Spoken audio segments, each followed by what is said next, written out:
Nós estamos de volta com o programa Direito e Cidadania. Hoje nós estamos tratando aqui sobre o poder do juiz, os limites desse poder. Neste bloco nós temos as perguntas dos estudantes de Direito que participam do nosso programa, começando por você. Boa noite. Boa noite. Meu nome é Augusto César. Doutor Jurandir, no final do ano passado, os alunos da iniciação científica da FATEP apresentaram um artigo no Congresso Nacional de Iniciação Científica em São Paulo sobre o ativismo jurídico. Nessa oportunidade, nós aprofundamos o conhecimento sobre o tema. Eu gostaria de saber o seu posicionamento acerca do ativismo, desse fenômeno do ativismo judicial. O ativismo judicial é moda e é um proceder perigoso. Se o juiz é um homem prudente, e deve sê-lo, esse ativismo fica em segundo plano. Mas se é um homem excessivamente ousado e, em geral, a sua vontade pessoal, as suas convicções pessoais tropeçam na vontade da lei, então a tendência desse juiz é abusar da sua autoridade nos atos de seu julgamento. Então, a jurisdição não estaria mais a serviço da lei. A jurisdição seria um produto da emocionalidade, das paixões e de um pensamento pessoal do juiz. E isto é muito perigoso. Não vejo como, especialmente numa fase em que nós nos encontramos, não acho uma boa o ativismo judicial. O juiz querer criar a norma geral sob a ideia de que a sociedade está a clamar para que ele se desvencilhe da lei, assim como uma bomba desejar se desvencilhar das coisas que lhe prendem para poder agir isoladamente. É preciso ver que a segurança jurídica reside na lei e no fato do juiz, ao julgar, decidir conforme a lei, aplicando a lei. O nosso juiz arguiu um fato relevante. É que, na verdade, hoje, o juiz deve julgar levando em conta os princípios constitucionais em primeiro lugar e depois a lei ordinária. Se o juiz ajustar sua decisão conforme um querer constitucional, conforme os princípios constitucionais, onde se situam princípios como o da dignidade humana e tantos outros, dificilmente ele vai encontrar espaço para as suas paixões pessoais.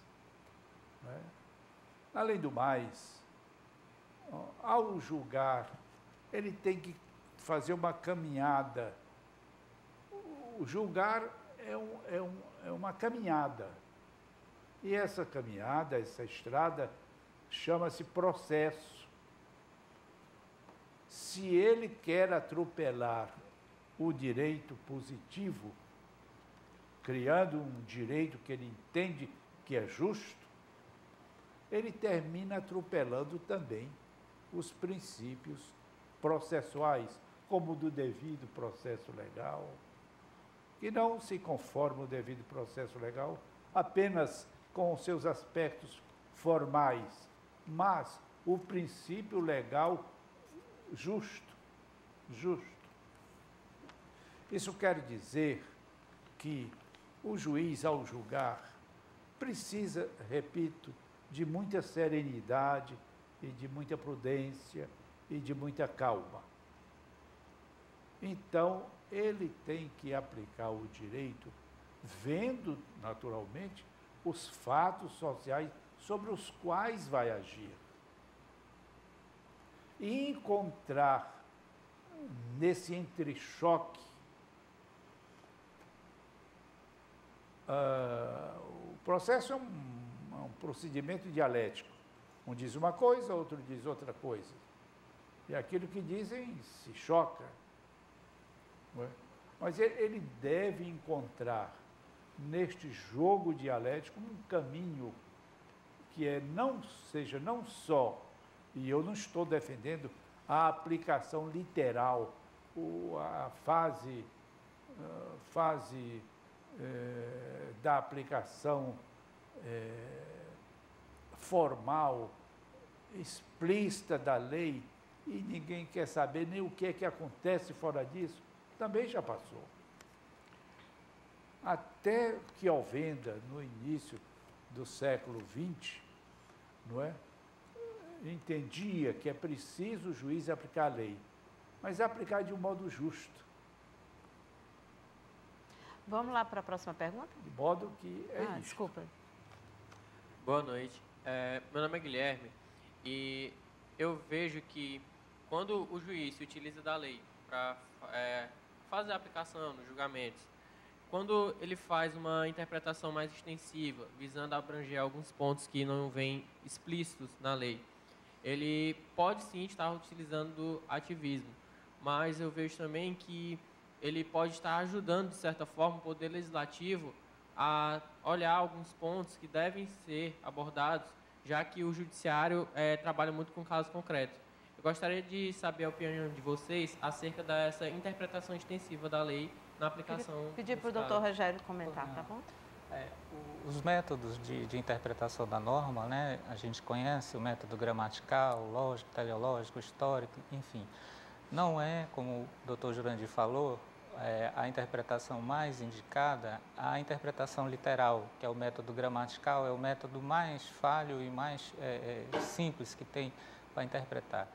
O juiz ele não pode só ficar na letra da lei, ele tem que fazer os outros métodos, tem que entender por que aquela lei surgiu no mundo jurídico, qual era o momento histórico em que a sociedade vivia quando essa lei surgiu no mundo jurídico, para ele poder fazer uma interpretação completa, uma interpretação mais justa, mais próxima da realidade. Veja, por exemplo, nós temos aí uma lei muito famosa, que é a Lei das Concessões dos Serviços Públicos. Essa lei, ela permite a interrupção de um serviço público quando houver inadimplemento, mediante um aviso prévio. Nós temos, por exemplo, uma conta de luz, por exemplo, quem atrasa a sua conta de luz, a concessionária vai e interrompe a energia elétrica. Se isso acontecesse com um particular, ou seja, se um particular descumprisse o contrato, porque o que é não pagar uma fatura da energia elétrica? É descumprir um contrato. Então, se o particular descumprisse um contrato, iria para a regra do Código Civil, o prejudicado iria ter que procurar o judiciário, acionar todos os meios legais para fazer aquele direito valer, né?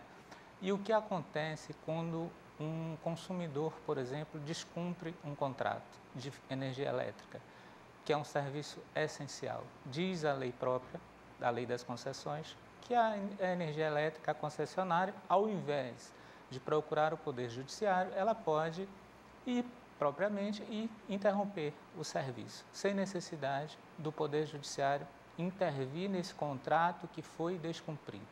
Então, veja bem, essa lei, a Lei Geral das Concessões, ela surgiu numa época em que o governo Fernando Henrique Cardoso estava fazendo privatizações, queria retirar os encargos do Estado e passar para o particular. E para isso ele precisava incentivar que o particular aderisse e adquirisse, investisse o seu capital para ter retorno. Um desses incentivos, a meu ver, é justamente a agilização da forma de execução do contrato, do contrato que não é cumprido, como é que ele se faz cumprir de imediato. Uma garantia, né? É uma garantia. E aí essa garantia foi inserida nessa lei para permitir que a concessionária vá lá e interrompa. Os tribunais, a partir do surgimento dessa lei, várias celeumas surgiram, várias controvérsias surgiram, o próprio decisões contrárias, decisão permitindo o corte de energia, decisões proibindo o corte de energia. Veio o Código do Consumidor, em 1990, e disse que serviço essencial não pode ser interrompido, porque é contínuo, contribuiu mais ainda para essa discussão. E aí, a gente, como juiz, na hora de fazer a interpretação, a gente tem que observar o contexto em que aquela lei surgiu. O contexto em que essa Lei Geral das Concessões surgiu foi aquele em que precisava o fornecedor, precisava o investidor ter uma forma de ter o capital dele, o retorno mais imediato. Essa necessidade hoje se justifica, é uma reflexão que fica para a gente fazer essa reflexão. Por quê? Hoje em dia, as concessionárias de energia elétrica, público e notório, batem recordes e recordes de lucro, né? Já houve aquela parte inicial em que eles trabalhavam no prejuízo, foi preciso que eles encampassem aquelas já sucateadas concessionárias que o governo queria passar para o particular, e hoje em dia a realidade é outra. A pergunta é, quando o juiz vai interpretar um contrato não cumprido de energia elétrica, o juiz vai ter que analisar se aquelas condições daquela época, onde ela foi firmada, onde essa lei foi gerada, se ela se justifica hoje, se ela se justifica nessa forma. Então, há várias decisões em tribunais a respeito desse tema, que, no geral, quer dizer um contrato não cumprido, como fica quando ele é de um serviço lá público. Lá no Juizado Especial de Timon tem casos assim? Como vários, é que o senhor tem julgado esses casos? Vários casos. Nós temos, em geral, utilizado o princípio, além da norma, nós temos utilizado o princípio da dignidade da pessoa humana, como o doutor Jurandir falou. Kant já dizia que o homem é um fim em si mesmo e não um instrumento. Toda vez que você se deparar com uma situação em que o homem está sendo um instrumento para o próprio homem, essa situação não é justa, não é correta. O homem deve ser um fim em si mesmo. Então, você imagina a situação de uma pessoa que precisa, por exemplo, de um diabético, que precisa daquela insulina sempre refrigerada lá na geladeira. E por um revés qualquer, não conseguiu pagar a sua energia elétrica. Vai à concessionária, exercendo a justiça com as próprias mãos, de forma legalizada, porque está na lei das concessões, e vai e interrompe o fornecimento. O dano ali causado para aquela pessoa que vai ficar sem a sua insulina é irreparável. Muitas das vezes pode levar até a morte, dependendo da situação. Então, você vê aí dois princípios em confronto. Um princípio que diz que os contratos devem ser cumpridos e um princípio oposto que diz que o direito à vida deve ser preservado, o direito à saúde deve ser preservado. Então, cumprir a lei de forma restrita, do jeito que ela está escrita, literalmente, é a pior interpretação que se possa ter. Porque quem for interpretar vai dizer, a concessionária tem direito de interromper. Mas naquele caso concreto, se ela interromper o fornecimento, ela vai causar um mal muito maior ao homem, que é o destinatário final de todo o ordenamento jurídico. O homem, como diz Kant, eu já falei, é um fim em si mesmo e nunca um instrumento.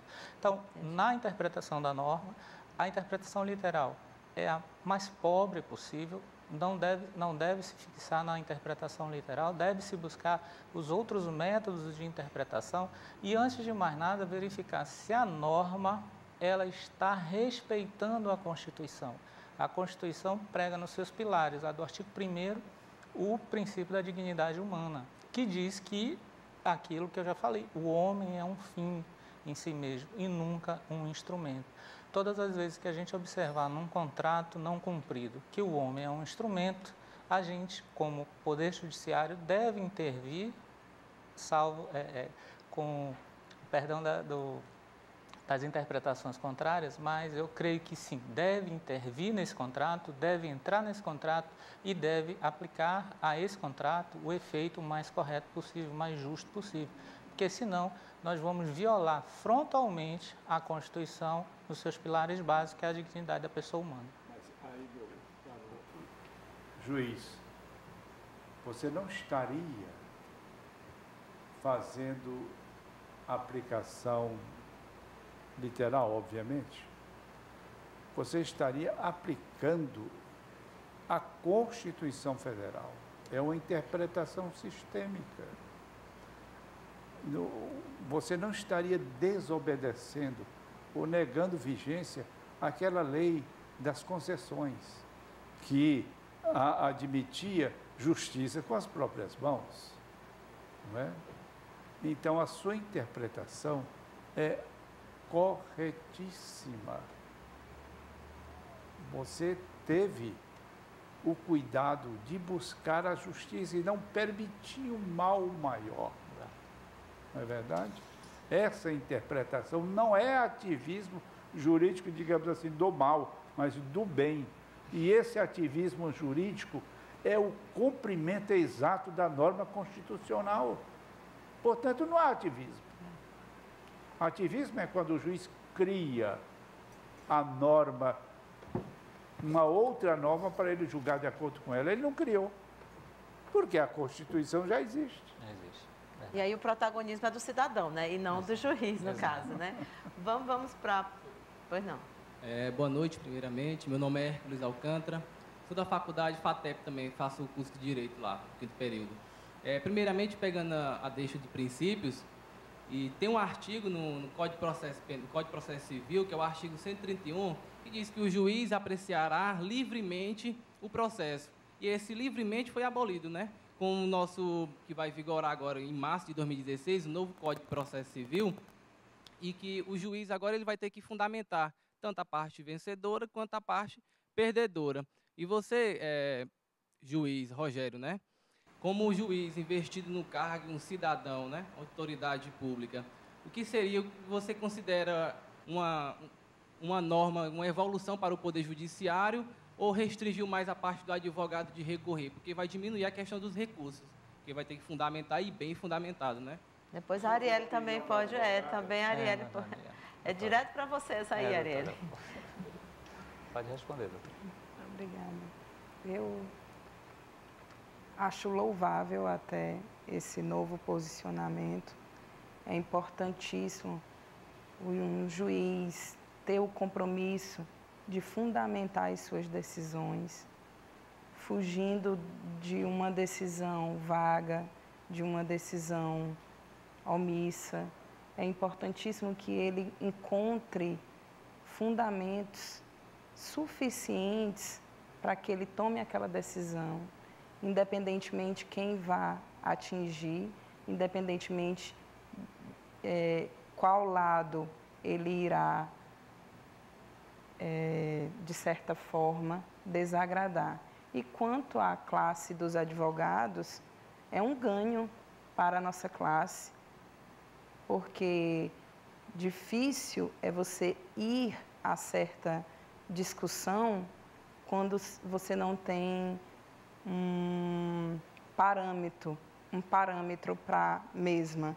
Mas quando você vai interpor um pedido ou um recurso em que você sabe exatamente onde procurar aquele direito do seu cliente e onde você questionar aquele juízo, é ótimo, é válido e a sociedade como um todo só ganha com isso. Você quer comentar, doutor Rogério, também? Já diz a Constituição que toda decisão judicial tem que ser fundamentada sob pena de nulidade. Então, essa é a inovação do Código de Processo. Na verdade, não é uma inovação, já está na própria Constituição que o juiz tem que fundamentar. E ele deve fundamentar de forma que deixe a decisão acessível às partes. Até se faz uma campanha para evitar o juridiquês, né? Aquelas palavras em latim, aquelas palavras complexas, difíceis, para que quando um cidadão possa ler uma sentença judicial, ele possa entender exatamente por qual razão o juiz chegou àquela conclusão ou não chegou àquela outra conclusão, ou porque rejeitou aquele argumento. Enfim, a fundamentação já está na Constituição. Aliás, como o doutor Jurandir falou, da Constituição partem ali é a norma principal, né? Da Constituição parte todos os princípios que vão contaminar, assim, no bom sentido, toda a norma, toda a legislação infraconstitucional. Então, assim, já era uma prescrição constitucional, já estava lá o princípio da fundamentação das decisões judiciais, então, de forma que não vejo assim como uma inovação propriamente dita, porque a obrigação do juiz é fundamentar sempre as suas decisões, deixar bem claro porque decidiu de tal ou qual forma, né? Tá certo. Vamos para mais uma pergunta? Boa noite, eu sou o Alex, sou estudante da Faculdade Estácio Saúde. Eu gostaria de saber, doutor Lorieri, em relação a um juiz dar uma sentença em benefício próprio, teria como resolver isso em relação às políticas públicas? Como era que seria essa resolução deste caso, em relação a ele mesmo dar sentença em benefício próprio? Como seria essa Seria um sentença? exemplo. Ele estaria julgando que demanda. No caso, se fosse para, em caso, uma pessoa conhecida dele, ele fazer essa demanda em relação ao benefício dele e do réu. Não incorreria numa suspeição clara? Num impedimento claro? Impedimento. Exato. Ele estaria impedido Impedido de para julgar? assim decidir. E isso não é tão Completamente subjetivo, né? Existe Não, isso como, está né? previsto Existe na norma como você- processual civil, penal, está previsto lá os casos de suspeição, está previsto os casos de impedimento, então ele não tem como julgar em causa própria, julgar de forma a favorecer ele próprio, isso aí é absolutamente inviável. Isso é levantado pelo advogado? É isso que você quer saber também? Eu acho que seria interessante explicar para o telespectador. Isso é questionado pelo advogado depois? Olha, Cíntia, a lei estabelece os casos de impedimento e de suspeição. Certo. O juiz não pode julgar em casos em que ele já foi parte, em que ele já foi advogado, em que parentes dele sejam parte. Isso para evitar que o juiz se contamine com o interesse das partes e produza uma sentença não respeitável. Há casos também de suspeição, em que se admite que ele, juiz, não tem perfeita isenção para julgar aquele caso. Se, entretanto, apesar de uma evidência, ele insiste em julgar, a parte pode pedir a anulação desta decisão e antes mesmo, promover a exceção de impedimento ou de suspeição.